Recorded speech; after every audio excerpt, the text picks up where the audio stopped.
आप सब सुरमा भोपाली जो शोले फिल्म के थे उनको तो खूब जानते होंगे। कौन नहीं जानता होगा।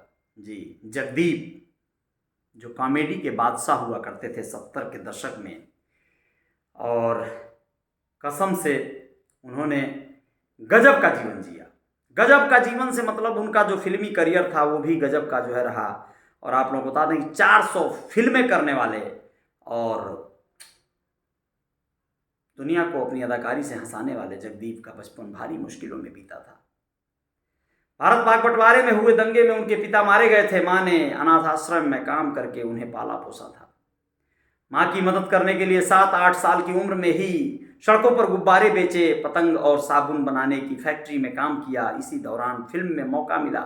बतौर बाल कलाकार अपनी पहचान बनाई। उनकी एक्टिंग में पंडित जवाहरलाल नेहरू इतने प्रभावित हुए थे कि उन्होंने अपनी छड़ी गिफ्ट कर दी थी जगदीप को।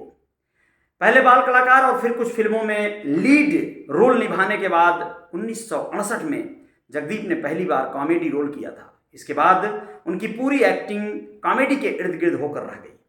शोले में सुरमा भोपाली का कैरेक्टर कौन नहीं जानता। जगदीप की पर्सनल लाइफ भी कम फिल्मी नहीं है। उन्होंने 3 शादियां की थी और 3 शादियों से उनके 6 बच्चे हैं। 3 शादियों का किस्सा दिलचस्प है। बेटे के लिए जिस लड़की का रिश्ता आया था उसकी बड़ी बहन जगदीप को पसंद आ गई। उन्होंने प्रपोज किया और शादी कर ली। वो लड़की उनसे 35 साल छोटी थी। है ना कमाल की बात। ये कलाकारों का जीवन भी ना कुछ अलग ही होता है। आज जगदीप की 84वीं बर्थ एनिवर्सरी है और कुछ किस्से और हैं जिनको आपको जानना चाहिए। जगदीप का जन्म मध्य प्रदेश के दतिया में 29 मार्च 1939 को एक संपन्न परिवार में हुआ था। जन्म के बाद उनकी परवरिश ठाट बाट में से हुई थी, लेकिन ये खुशियां बस चंद दिनों की ही मेहमान थी, जिसके बाद उनके पिता पर दुखों का पहाड़ टूट पड़ा परिवार पर। यह दौर था भारत पाकिस्तान विभाजन का। हिंदू मुस्लिमों के बीच दंगे हो रहे थे। विभाजन के भयानक अंजाम से जगदीप का परिवार अछूता नहीं रहा। 1947 के इन्हीं दंगों में उनके पिता की मौत हो गई, जिसके बाद परिवार को तंगी का सामना करना पड़ा। काम की उम्मीद में जगदीप की मां उन्हें लेकर मुंबई आ गई।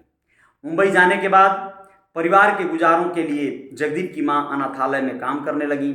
वहां पर उनका काम खाना बनाने का होता था, जिस वजह से सुबह से शाम तक उन्हें वहां काम करना पड़ता था। जगदीप को मां की ऐसी हालत देखकर बहुत बुरा लगता था। एक दिन उन्होंने देखा कि उनके हमउम्र बच्चे गुब्बारे बेच रहे हैं और कुछ टीन के कारखानों में काम कर रहे हैं।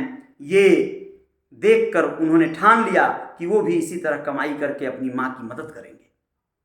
आप लोग बता दें कि जब ये बात उन्होंने अपनी मां को बताई कि उन्हें पढ़ाई नहीं करनी बल्कि काम करके उनका हाथ बटाना है, तो उनकी मां गुस्सा हो गई। हालांकि बहुत मनाने के बाद मान गई। इसके बाद जगदीप एक टीन की फैक्ट्री में काम करने लगे।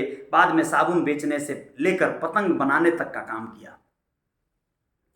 इस दौरान एक होटल का मालिक उन्हें और उनके दोस्तों को सूखे पाव के साथ हरी मिर्च खाने के लिए दे दिया करता था। जगदीप अपने दोस्तों के साथ मिलकर उस मिर्च को पीसकर सूखे पाव के साथ चाव से खा लेते थे। ये बात 50 के दशक की है। इन्हीं दिनों की B.R. चोपड़ा फिल्म अफसाना बनाने की तैयारी कर रहे थे। फिल्म के सीन के लिए उन्हें कुछ बाल कलाकारों की ज़रूरत थी। जब फिल्म की कास्टिंग टीम एक दिन बच्चों की तलाश में निकली तो उसकी नज़र जगदीप पर पड़ी। टीम ने जगदीप से पूछा, क्या तुम फिल्मों में काम करोगे? जगदीप ने, ये क्या होता है साहब? ये सवाल इसलिए था क्योंकि इससे पहले जगदीप ने फिल्में देखी ही नहीं थी। उन्होंने टीम से पूछा कि वो इस काम के बदले कितने पैसे देंगे। जवाब मिला 3 रुपए। इतना सुनते ही जगदीप ने फिल्म में काम करने के लिए हाँ कर दिया। अगले दिन जगदीप मां के साथ फिल्म स्टूडियो पहुंच गए। जिस सीन में उन्हें काम करना था उसमें बच्चों के चल रहे नाटक में बच्चों के साथ ही बैठकर ताली बजाना था। उस नाटक में एक बच्चे को उर्दू की एक लंबी लाइन बोलनी थी, लेकिन वो लड़का बार बार अटक जा रहा था। इसे देखकर जगदीप ने बगल में बैठे लड़के से पूछा, अगर ये मैं कर दूं तो इस काम के लिए कितने पैसे मिलेंगे? लड़के ने बताया कि बहुत पैसे मिलेंगे। पैसों की ज़रूरत की वजह से उन्होंने जाकर वो लाइन बोल दी। उर्दू अच्छी थी इसलिए उन्होंने एक टेक में पूरी लाइन बोल दी। इस काम के लिए उन्हें 6 रुपये मिले थे। इस रोल से जगदीप को पॉपुलैरिटी मिली। इसके बाद उन्होंने लैला मजनू, फुटपाथ जैसी फिल्मों में बतौर बाल कलाकार काम किया। और आप लोग बता दें, फिल्म फुटपाथ 1953 में जगदीप नाम का किरदार निभाया था, जिसके बाद से उनका नाम सैयद इश्तियाक अहमद जाफरी से जगदीप हो गया। उनके जगदीप वाले रोल को दर्शकों ने बहुत पसंद किया था।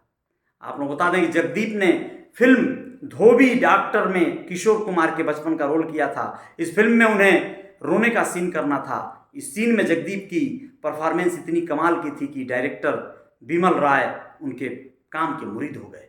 उन्होंने अपने सेक्रेटरी से कहा कि वो जगदीप को मिलने बुला लें। दोनों की मुलाकात हुई। इसके बाद बिमल राय ने उन्हें फिल्म 2 बीघा ज़मीन में एक रोल ऑफर किया। इसके बाद दोनों ने साथ में कुछ और फिल्में की। जगदीप ने मुन्ना, अब दिल्ली दूर नहीं है, हम पंछी, एक डाल के जैसी फिल्म में बाल कलाकार के तौर पर काम किया था, जिसे दर्शकों ने बहुत पसंद किया था। इस सभी फिल्मों को तत्कालीन प्रधानमंत्री जवाहरलाल नेहरू ने भी देखा था और फिल्म में काम कर चुके सभी चाइल्ड आर्टिस्ट को नाश्ते पर बुलाया था। पंडित नेहरू ने बच्चों को नाश्ते के साथ गुलदस्ता भी दिया, लेकिन जब जगदीप का नंबर आया तो गुलदस्ते खत्म हो गए थे। इस पर प्रधानमंत्री ने उनसे कहा था, जगदीप, फिल्मों में तुम्हारी एक्टिंग शानदार थी, मुझे बहुत पसंद आई। फिलहाल तो गुलदस्ते खत्म हो गए हैं, लेकिन मैं चाहता हूं कि तुम मेरी छड़ी इस सम्मान के तौर पर रख लो। प्रधानमंत्री की दी हुई छड़ी को जगदीप ने ताउम्र संभाल कर रखा। एक बार डायरेक्टर के आसिफ ने जगदीप को फिल्म ऑफर की। फिल्म ऑफर की खबर सुनने के बाद कुछ लोगों ने उनसे कहा कि के आसिफ बहुत दिलदार आदमी हैं, फीस ज़्यादा ही मांगना। जगदीप ने उनसे मुलाकात की। उन्होंने पूछा कि फिल्म में काम करने के लिए कितनी फीस लेंगे। जगदीप ने जवाब दिया, 2500 रुपये। इस पर आसिफ बोले, तुम्हें अपनी सही कीमत नहीं पता है, इस रोल के लिए तुम्हें मैं 3500 रुपये दूंगा। इसके बाद के आसिफ ने उन्हें 500 रुपये देकर भेज दिया और कहा, जब बाकी पैसों की ज़रूरत हो तो आकर मांग लेना। कुछ दिनों तक फिल्म की शूटिंग चली। इस दौरान जब भी उन्हें पैसे की ज़रूरत होती थी, वो के आसिफ के यहाँ जाकर मांग लेते थे। उनकी इस हरकत से आसिफ का नौकर बहुत गुस्सा होता था। एक दिन उसने जगदीप को रोक कर कहा, तुम बार बार क्यों चले आते हो पैसे मांगने? क्या तुम्हें पता नहीं कि फिल्म की बाकी शूटिंग अब कभी नहीं होगी? किसी वजह से उसे रोक दिया गया है। ये सुनकर जगदीप को बहुत बुरा लगा कि फिल्म बंद हो जाने के बावजूद के आसिफ उनकी मदद करते रहे। इसके बाद उन्होंने फैसला किया कि वो दोबारा कभी भी पैसे मांगने नहीं आएंगे। हालांकि एक दिन उन्हें कुछ पैसों की सख्त ज़रूरत पड़ी तो आखिरकार उन्हें मजबूरी में के आसिफ के पास आना पड़ा, क्योंकि उन्हें पता था कि इस मुसीबत में के समय में वही उनकी मदद कर सकते हैं। वो गए और आसिफ ने उन्हें 50 रुपये दे दिए। फिर उनके नौकर ने जगदीप को टोका और कहा, तुम फिर आ गए? के आसिफ और उनकी पत्नी के पास वही 50 रुपये थे जो उन्होंने तुम्हें दे दिया। इस बात का पछतावा जगदीप को ताउम्र रहा। इस घटना को याद करते हुए वो अक्सर कहते थे कि के आसिफ जैसा महान और दिलदार डायरेक्टर ही मुगले आजम जैसी फिल्म बना सकता था। फिल्म शोले में जगदीप सुरमा भोपाली के रोल में दिखे थे। ये रोल इतना पसंद किया गया था कि जगदीप को लोग सुरमा भोपाली के नाम से जानने लगे थे।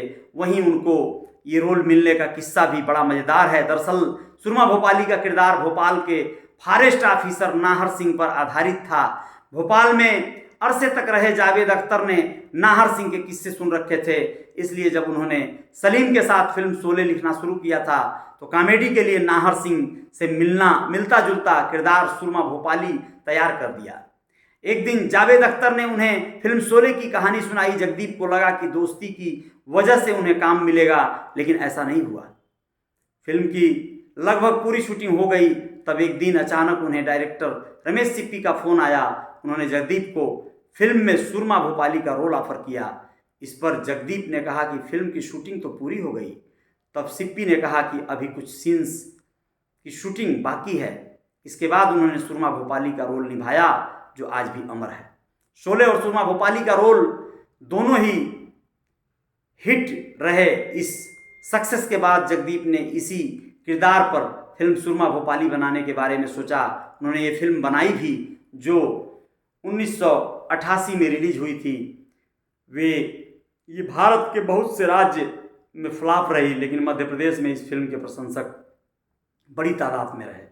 फिल्म सुरक्षा की शूटिंग के दौरान जगदीप का गला खराब हो गया था। कई दिनों के आराम के बाद भी कोई सुधार नहीं हुआ। आखिरकार मेकर्स ने उन्हें उसी आवाज़ में डायलॉग बोलने के लिए कहा। जब फिल्म रिलीज हुई तो दर्शकों को दबी आवाज़ में भी जगदीप का अंदाज काफ़ी पसंद आया। इसके बाद कई फिल्मों में इसी तरह से दबी आवाज़ में डायलॉग बोलने के लिए कहा गया। आप लोगों को बता दें, किस्सा ये भी है कि धर्मेंद्र को पुराने सिक्के जमा करने का बहुत शौक था। इस वजह से जगदीप उन्हें अठन्नी चवन्नी के सिक्के दिया करते थे। इस बात का खुलासा खुद धर्मेंद्र ने भास्कर की टीम से किया था। उन्होंने बताया कि जगदीप ने मुझे कुछ पुराने सिक्के दिए, खासकर अठन्नी लाकर मुझे दी और कहा, पाजी मुझे पता है कि आपको पुराने सिक्कों का बहुत शौक है। जगदीप की पर्सनल लाइफ भी कम फिल्मी नहीं रही है। उन्होंने 3 शादियां की थी, जिससे उन्हें 6 बच्चे हुए थे। पहली पत्नी नसीम बेगम, दूसरी सुघ्र बेगम और तीसरी नजीमा थी। तीसरी पत्नी से शादी करने का किस्सा भी अलग ही रहा है। रिपोर्ट के अनुसार जगदीप के बेटे को लड़की वाले देखने आए थे, लेकिन बेटे नावेद को शादी नहीं करनी थी। जिस लड़की का रिश्ता आया उसकी बड़ी बहन जगदीप को पहली नज़र में ही पसंद आ गई। उन्होंने उस लड़की को प्रपोज भी किया, जिसके बाद दोनों की शादी हो गई। इस शादी से उन्हें बेटी मुस्कान जाफरी भी पैदा हुई। जगदीप के दूसरे बेटे जावेद जाफरी भी फिल्म इंडस्ट्री से जुड़े हुए हैं। मीडिया रिपोर्ट्स का दावा है कि जावेद जाफरी और जगदीप के बीच रिश्ते अच्छे नहीं थे। वजह यही थी कि एक समय ऐसा था कि जगदीप बहुत ज़्यादा शराब पीने लगे थे और उन्हें जुए की भी लत लग गई थी। उनकी ये आदत जाफरी को बिल्कुल पसंद नहीं थी, जिस वजह से आए दिन उनके बीच बहस होती रहती थी। उन्होंने जगदीप को बहुत बार मना भी किया था। हालांकि कुछ समय बाद दोनों के रिश्ते पहले से बेहतर हो गए थे। 81 साल की उम्र में जगदीप बीमारियों से जूझ रहे थे। कोरोना लॉकडाउन के दौरान वो काफ़ी कमज़ोर हो गए थे। आखिरकार 8 जुलाई 2020 को वो अपने पीछे 6 बच्चों और नाती पोतों से भरा परिवार छोड़कर दुनिया को अलविदा कहा गया। ये खबर मैं दैनिक भास्कर के ऐप से पढ़ रहा था आप लोगों के लिए। जय जयकार जारी रहेगी। आप लोग बने रहिएगा रियल रिपोर्टर न्यूज़ वाले पेज पर और बस मज़ा आता रहेगा। जय हिंद, जय भारत, शुक्रिया।